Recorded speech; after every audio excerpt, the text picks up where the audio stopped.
Ito, may gagawin na naman tayo. Install tayo ng car stereo sa Transformer Day 17. Una, tanggalin natin yung frame. Ito, makikita nyo na luma pa yung car stereo niya, yung galing pa sa Japan.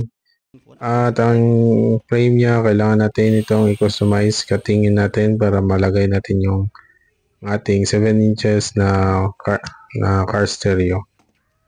Unang-una, isip-isip muna tayo kung anong gagawin natin.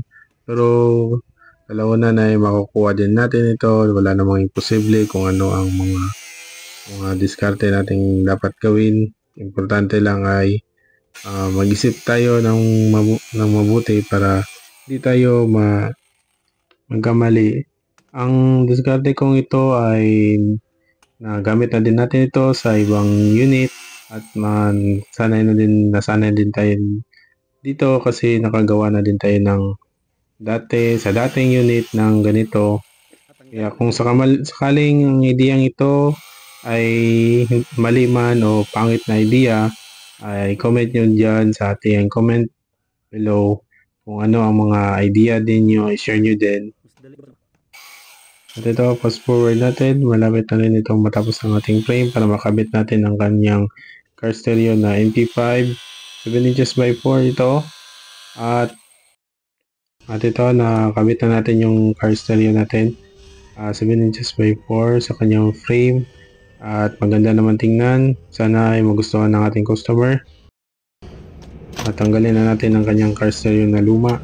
Original pala ito, galing pang Japan ang kanyang car stereo. Kadalasan ganito talaga pag mga surplus, kailangan natin i-upgrade ang kanilang mga head unit. Pwede din natin itong i-upgrade sa Android na head unit, maganda din yun. At dito kailangan natin magtanggal ng door pads kasi wala palang speaker sa sir. Kailangan natin maglagay ng speaker ang linya ng wiring.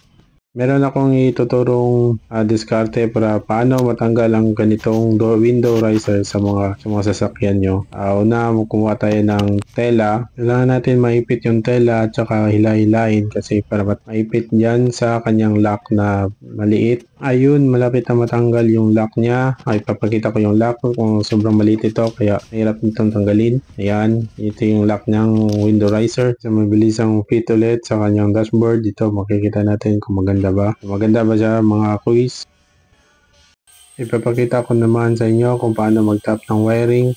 Una, hanapin natin yung positive na galing sa battery talaga, yung sa unit.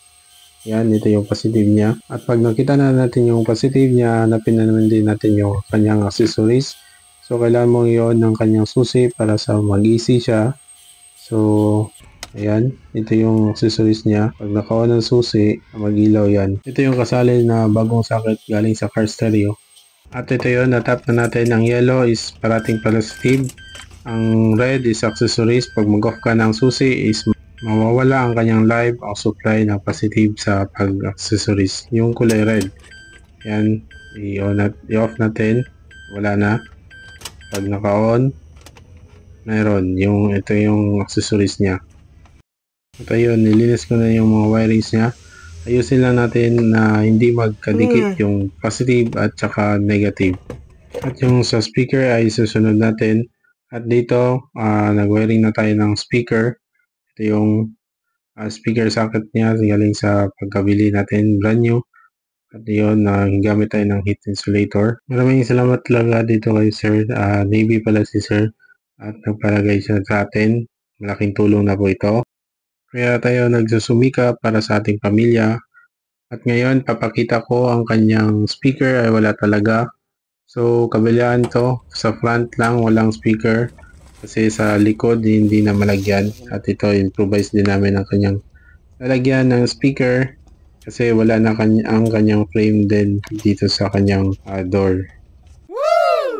At ito na yon, tapos na ang ating pag-install. Maganda na ang head unit ni Sir. Maraming salamat, bossing. Please follow, share, and like naman dyan.